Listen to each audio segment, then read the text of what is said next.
Bonjour, aujourd'hui c'est une petite balade créative autour d'une nature morte un peu particulière.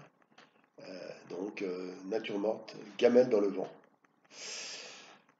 Donc j'ai démarré sur un pastel mat gris foncé et je suis là en train de positionner donc une base de couleur plus claire avec le pastel sec en bâtonnet assez gras et dessus je dessine.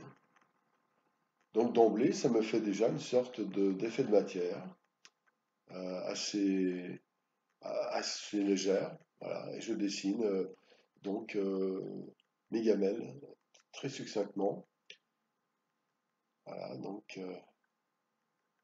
Voilà, j'utilise là la pierre noire, un crayon pierre noire 2B. Donc là, j'ai eu un petit repentir. J'ai légèrement redécalé le tableau sur la gauche et je vais modifier un petit peu les traits, mais bon, ça va se faire simplement. Parce que grâce au pastel mat, il est très facile de recouvrir. Voilà, mais vous verrez, j'ai fait une petite erreur, j'ai mis la pierre noire un peu trop fort, ce qui fait que j'aurai un peu plus de mal à la recouvrir. Donc je positionne un dessin assez rapidement, sans me prendre la tête de trop, voilà, avec des modifications possibles. Et je commence à mettre des légères couleurs pour organiser. Là, il y aura donc une poire, deux gamelles et deux livres. Voilà.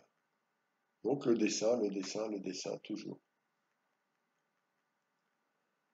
Petite note, comme j'ai décalé sur la droite le tableau, l'encadrement, enfin le cadrage plutôt, je dirais, heureusement que j'avais laissé 3 cm sur la droite, ce qui m'a permis de décaler. Toujours très important, gardez de la réserve quand vous faites du pastel. On ne peut pas en peinture à l'huile, bien sûr, la toile est limitée. Mais on peut facilement, avec le pastel, en gardant, bien sûr, ça vous fait perdre quelques centimètres carrés, mais c'est tellement important, parce qu'il n'y a rien de pire qu'un tableau, on dit, ah, il est super, mais ah, il est mal cadré, c'est dramatique. Voilà.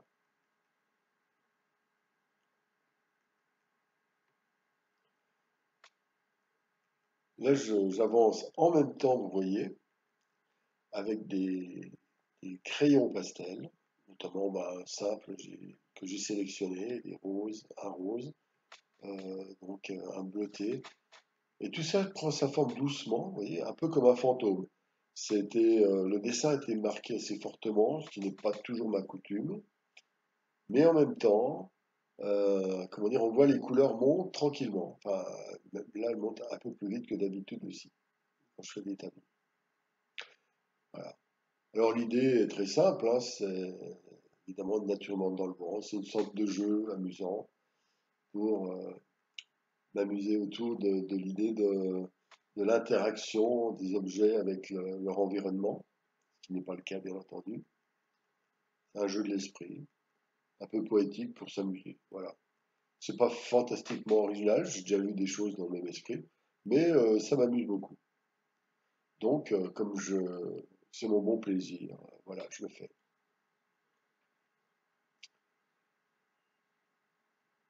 Alors là, je nourris un peu plus l'extérieur. Après avoir mis tout en place, je mets une couleur, enfin c'est pas une couleur, c'est une sorte de gris, de blanc, enfin de gris très très très très pâle, presque blanc. Voilà, vous pouvez vous abonner à ma chaîne et puis recevoir ma newsletter en écrivant à mon adresse email s.loisan@gmail.com. Voilà, je reprends le pastel en aplat, donc c'est du pastel assez gras, enfin pas gras mais très poudreux, pas très dur, et ça me permet de densifier le fond. Et donc ça va me permettre aussi de redéfinir les couleurs des, comment dire, des gamelles qui sont devenues trop foncées, puisqu'on est parti d'une feuille de papier très foncée.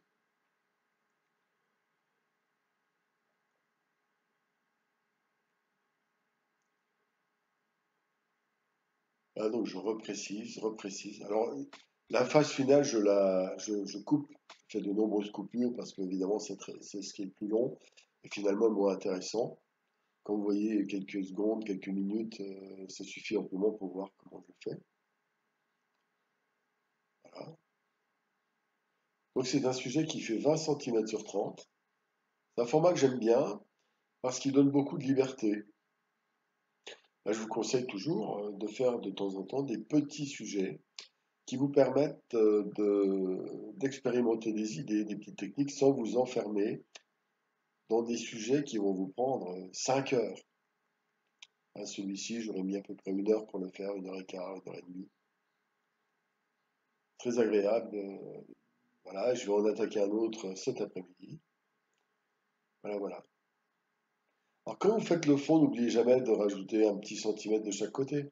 On ne sait jamais, vous aurez peut-être un repentir pour le cadrage.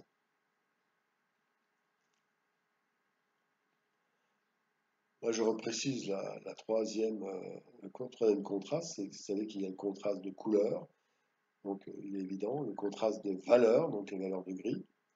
Et il y en a un qui est très négligé, qui est mal compris, c'est le contraste de netteté. C'est-à-dire quand vous faites très net, sans changer les couleurs ni le contraste des valeurs, vous créez un impact plus important et vous ramenez le sujet au premier plan.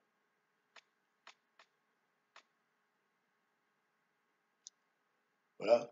Donc, il y a une forte quantité comment dire, j'ai retravaillé beaucoup sur la fin et vous ne verrez pas toutes les créations de milliers de petits détails parce que ça prend du temps et ça n'explique pas grand-chose.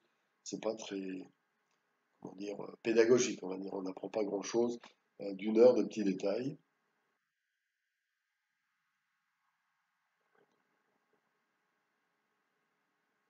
Je suis en train de préciser des ondes. Et chaque trait, chaque touche doit contribuer à enrichir le tableau de manière simple et joyeuse. Voilà, en passant d'un côté à l'autre, à mon avis, sans s'enfermer, puisque le sujet est en place, il n'y a plus tellement de raisons de commettre des erreurs. Voilà, le sujet est terminé. Donc j'ai retravaillé, j'ai remodifié dans le détail, évidemment. Et ça, c'est important, le détail, parce que le détail, c'est la politesse du peintre, c'est la lettre bien écrite, c'est les fautes corrigées.